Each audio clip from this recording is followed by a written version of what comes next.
গতকাল থেকেই আসিফ মুশফিক দ্বন্দ্ব নিয়ে অনেক আলোচনা সমালোচনা হচ্ছে। তবে বিষয়টিকে স্বাভাবিক করতে একটি স্ট্যাটাস দিয়েছেন আসিফ। মুশফিকের সঙ্গে নিজের একটি ছবি পোস্ট করে দেওয়া সেই স্ট্যাটাসে তিনি নিজেকে জাতীয় দলের টেস্ট অধিনায়ক মুশফিকুর রহিমের ফ্যান বলে দাবি করেন। তার কথায় মুশফিক কষ্ট পেয়ে থাকলে সেজন্য সরি বলতেও আপত্তি নেই বলে মন্তব্য করেছেন বাংলা গানের যুবরাজ খ্যাত গায়ক আসিফ। আসিফ তার ভেরিফাইড ফেসবুক পেজে লিখেছেন, মুশফিকুর রহিম আমাদের প্রিয় মুশি, দেশের ক্রিকেটের অপরিহার্য অংশীদার। ক্রিকেট পাগল বাংলাদেশ সব সময় মিস্টার ডিপেন্ডেবলের ব্যাটের দিকে তাকিয়ে থাকে। বাংলাদেশের ক্রিকেট মুশির কাছ থেকে আরো অনেক কিছু পাবে ইনশাআল্লাহ। মুশির প্রতি আমার কোনো রাগ নেই, আমি তাকে অনেক ভালোবাসি। 2-1 দিনের মধ্যেই আমি মুশির সাথে সেলফি তুলবো ইনশাআল্লাহ। যদি বেশি ভুল করে থাকি প্রয়োজনে সরিও বলবো।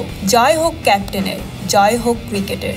যাই হোক, বিপিএলে চলতি আসরে অন্যতম দল বরিশাল বুলসের অধিনায়ক মুশফিকুর রহিম ও দলটির ব্র্যান্ড অ্যাম্বাসেডর কণ্ঠশিল্পী আসিফ আকবরকে নিয়ে সৃষ্ট উত্তেজনাও ভুলে যাবেন সবাই। সেটাই প্রত্যাশা ক্রিকেট প্রেমীদের। স্টারদের সম্পর্কে এমন সব লেটেস্ট নিউজ জানতে এখনই সাবস্ক্রাইব করুন স্টার গল্প চ্যানেলে।